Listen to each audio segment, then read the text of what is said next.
Welcome to True Crimes. In this episode, we explore the horrific story of Junko Furuta and the 44 days of unimaginable torture she endured.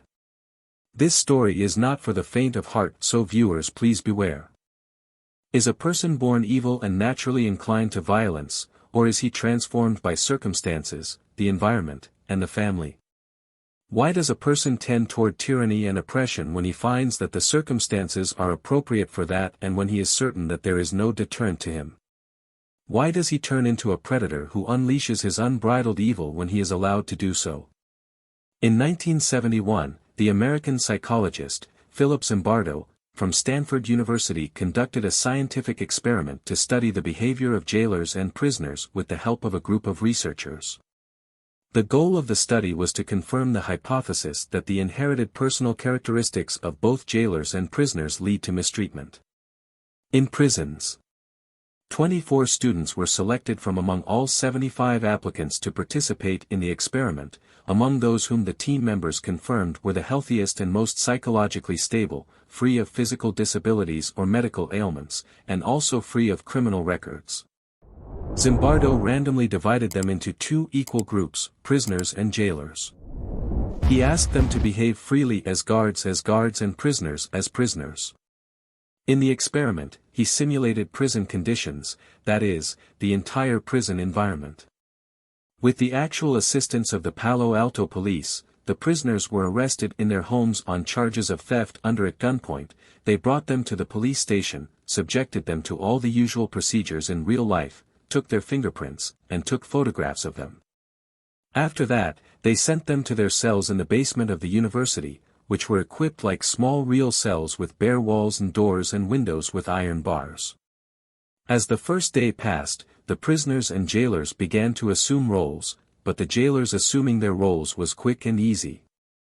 They tortured the prisoners psychologically and physically, treated them brutally and sadistically, forced them to strip naked, and harassed them while they put bags around their heads, and they enjoyed it. They insulted their dignity, deprived them of food and sleep, and prevented them from entering the bathroom. They would make fun of them, assign them unimportant tasks, and ask them to clean the toilets by hand. There was compliance by the prisoners and obedience to the orders. They accepted their status as prisoners and were giving up their real rights in order to reduce the prison term, i.e. the period of probation. They were slandering their fellow prisoners to the guards, and some of them even began to take the side of the jailers against the other prisoners who did not obey the orders. Some prisoners began to collapse psychologically, and this experiment was stopped only 6 days after it began due to the psychological conditions that the prisoners were going through and the decline in the moral level that the jailers showed, while it was supposed to continue for 2 weeks. Even Zimbardo himself forgot that he was conducting an experiment and became involved in directing the jailers and tightening the punishments. Of the 50 members supervising this study, no one objected to the bad conditions that the prisoners were experiencing, except for one doctor, Christina Maslach. The Stanford experience clearly shows, despite the criticism directed at it, that most people, regardless of their social status and education, forget themselves when they have power and may go on to misuse it in a way that exceeds all expectations or imagination. Our next story is about 4 young men who had the power to control the life of an innocent girl, so they were completely stripped of their humanity, crossed all boundaries, and did things to her that are difficult for the mind to imagine. Junko Furuta. Junko celebrated her 17th birthday with her family and friends. She did not know that it would be the last birthday she would celebrate, and that in just 3 days she would enter into a hideous spiral of torture at the hands of 4 young men, transforming her from being a beautiful teenager to one of the most famous victims of torture and crime in the world, and she ends up begging them to send her to her death to end the torment they subjected her to for 44 days. On the afternoon of November 25, 1988, Junko, a second-year high school student, finished her school day as usual and returned to her home on foot. Suddenly, a group of young men gathered around her and kidnapped her. They then took her to one of them's house because his parents were travelers, so the house was empty and perfect for a crime. When they came to the house, it occurred to them to camouflage their family so that they would have all the time they needed to carry out their goals with her. so they forced Junko to call her parents to tell them that she had decided to run away from home, and that she was currently with one of her friends and that she was fine and not in danger, so there was no need to search for it.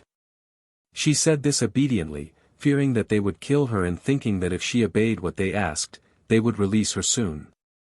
But on the contrary, this contact is what led to her disappearance not being investigated or searched for, and most likely sparing her torture and murder. 44 days of infringement. From the first day of her kidnapping, her kidnappers did not hesitate to carry out their torture practices and enjoyed doing so during the 44 days that she was chained to them, unleashing their human monsters on her body simply because they were able to do so. They forced her to strip naked and masturbate in front of them, then the four of them took turns raping her. From their statements during their trial, they confirmed that they raped her about 400 times. They forced her to eat cockroaches and drink urine and deprived her of food as a form of torture. They burned her eyelids and face with cigarette lighters, poured hot wax on her face, and made an ashtray on her body in which they put out their cigarettes. The brutality and madness did not stop there. There is no satisfaction when the tyrant finds no one to deter him. They inserted burning firecrackers into her mouth, ears, and anus and watched them explode. They inserted a lit lamp into her vagina, and the lamp was very hot because it was lit, so they burned her. They threw heavy weights were placed on her stomach, they stabbed her in the chest with sewing needles, then they tore off one of her nipples with pliers. Because of the fireworks and the lit lamp they inserted into her, Junko began to bleed heavily and it became difficult for her to urinate, and her eardrums were damaged, perhaps because of the fireworks being set off next to her. When the boys finished their daily pleasure of torturing her, they would make her go to sleep on the balcony. Sometimes she would wear light clothes and sometimes without clothes, so that her worn-out body would remain trembling all night in that harsh atmosphere of Tokyo while she was in pain from the wounds and bruises covering her body.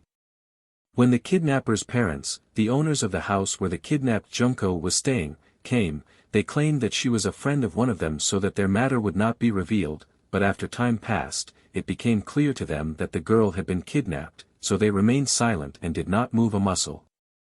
They would go out and return to the house as usual, as if nothing terrible had happened. Between the walls of their house. She begged them to help her escape, but they refused. The reason was that one of the kidnappers was a member of a gang called Yakuza, and they were afraid that he would harm their son if they did so. In all, Junko was tortured and her body violated in front of 100 visitors to the house, some of whom participated in her torture and rape.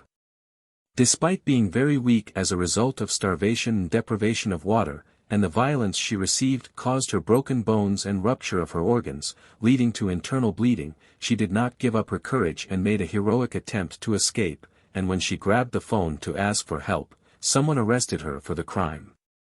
Well known, they made her pay the price for that bold attempt. They hung her by her hands in one of the rooms, then they took turns turning her body into a punching bag, kicking and beating her until blood began to come out of her mouth. Her internal organs began to rupture and were severely damaged, to the point that any sip of water made her vomit immediately. Every time their methods of torture develop and their brutal behavior continues, making them never stop trying new methods, as if they were in a hurry to take her life. They made her lie on the hard cement floor, then they alternately jumped on her head, causing her to lose her ability to breathe through her nose because the congealed blood was blocking her nostrils. Then they poured a flammable liquid on her hands and legs, then they set her on fire. And they were not satisfied with this, so they inserted a glass bottle into her anus, causing injuries and internal bleeding. Junko succeeded in surviving all this time despite all the horrific types of torture that were inflicted on her using all means that come to anyone's mind. They increased the variety of torture techniques and brought golf clubs and bamboo sticks and began beating her with them. They used heavy weights and completely crushed her hands with them after removing her nails. Then they inserted barbecue skewers, as well as cigarettes and firecrackers, into her vagina and anus again, and she began to bleed profusely. At this point, Junko stopped resisting and begged them to kill her. As a result of this torture, it took her a full hour to go downstairs to use the bathroom. With the advent of New Year's, Junko was suffering greatly and was unable to move. Her body became distorted, her bones were broken, and her entrails were torn. On January 5, 1989, one of them lost in a game of mahjong, and he became angry and agitated, and he had no outlet for this anger except a human punching bag. Junko then hit her with iron weights on her torso until she began to bleed from her mouth and began to go into convulsions, but the boys thought she was faking it to stop torturing her, so they set fire to her limbs, and it is said that they left it burning for 2 hours before they extinguished it. 2 hours later, she died, leaving history as one of the most tortured victims of human violence. Then the boys calmly stuffed her body into a barrel, poured cement on it, then carried it and placed it in the parking lot of an abandoned factory.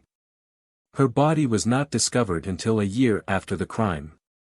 When her mother learned of the torture she was subjected to and how the last days of her life were, she fainted and was admitted to the hospital and placed with a doctor specialized in psychological treatment. They were arrested and treated like victims because they were considered minors, so their names were not announced, and they were sentenced to light sentences that were not proportional to the crime they committed. However, the angry Japanese newspaper Shuken Bunshun announced their names publicly, saying that the savages do not apply to human and civil rights, in addition to the names of 2 other visitors to the house whose traces were found on Junko's body. The public prosecutor tried to obtain a life sentence for their leader, but his lawyer refused. He did a great job of portraying him as a young man trying to overcome his painful childhood past, which caused him head injuries. You, viewers, may be sorry to know that all the guilty are now free outside prison under different identities. Her parents were not satisfied with this, so they sued them in addition to the kidnapper's parents, who remained silent about it, but the assigned civil cases lawyer refused to do so, explaining that there was no case as long as the evidence found on her body was not linked to any of the 4 convicted of torture and murder, but they completed the case and won the house that they owned.